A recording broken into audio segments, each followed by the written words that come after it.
Nože príď, kým ešte žijú pamätníci, svedkovia očití.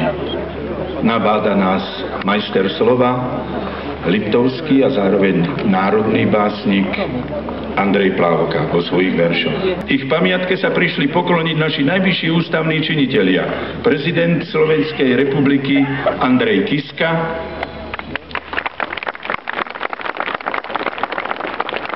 predseda Národnej rady Slovenskej republiky Peter Pellegrini a predseda vlády Slovenskej republiky Robert Fico.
Predseda vlády Slovenskej republiky pán Robert Fico.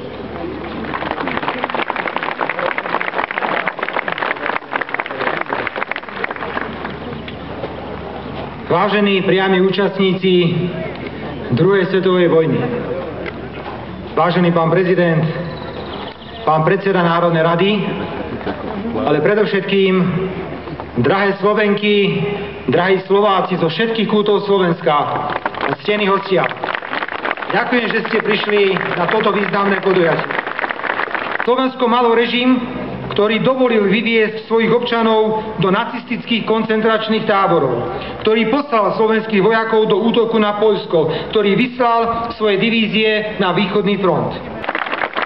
Dovoľte, aby som vám všetkým v tento slávnostný deň zaželal veľa šťastia, spokojnosti a vyjadril nádej, že si tieto pamätné udalosti a ich hrdinov uchováme v pamäti a budeme na nich spomínať, aby sme nezabudli, tak ako nám to pripomína básnik Laco Novomeský.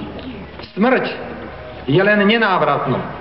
Iba zabudnutie je koniec života. Preto, priatelia, drahé Slovenky, drahí Slováci, nezabúdajme. Ďakujem pekne.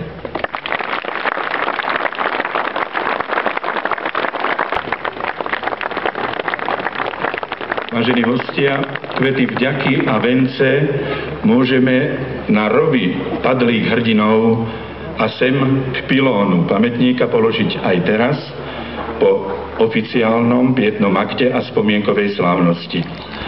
Ďakujeme vám, vážení hostia, že ste dnes aj vy, domáci hostia z celého Slovenska i zo zahraničia, prišli prejaviť nádej a vieru vo vyššiu kvalitu života v mierovej Slovenskej republike, v mierovej Európe a na mierovej planéte Zem.